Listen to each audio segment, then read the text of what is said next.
عمرك شفت واحد بيشتري عداوة ناس ويطلب مساندتهم؟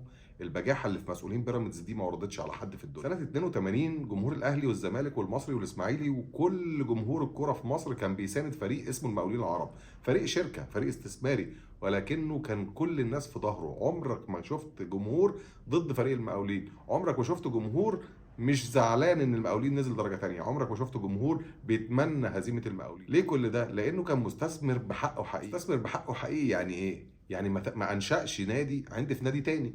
يعني لما كان بياخد لعيب من اي فريق ما كانش بيقول غير مبادئك. عمرك ما كنت في ماتش المقاولين بتلاقي انه بيغلي تذاكر المباريات على جمهور النادي الاهلي او الزمالك او الاسماعيلي لمجرد بس انه يحرم الفريق من جمهوره.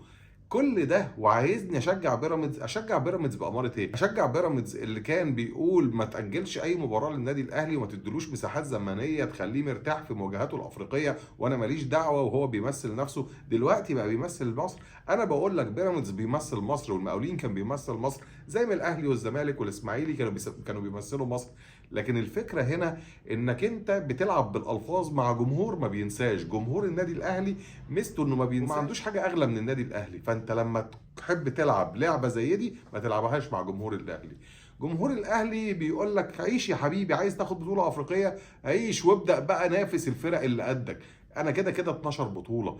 لكن ان انت تحب تاخد مسانده جمهوري، طب باماره ايه؟ اماره القضيه اللي لسه رافعها دلوقتي علشان انا اتحرم من الدوري بثلاث نقط اعتباريه. انت عارف ان اللي متواطئ معاك رفض تاجيل المباراه ساعتين اتنين علشان نجيب حكم عادل يحكم بينا بالعدل ونشوف مين اللي هيكسب. انت عارف ان المتواطئ معاك رفض تأجيل المباراة لتاني يوم علشان يحكم المباراة حكم أجنبي. انت عارف ان اتحاد الكورة بيضرب في الرابطة على حساب الأهلي وعايز جمهور الأهلي يقف جنب منك. طب بأمارة ايه؟ انت عايز تعلق اعلام بطل الدوري وعايزني انا ساندك عشان تبقى بطل افريقيا؟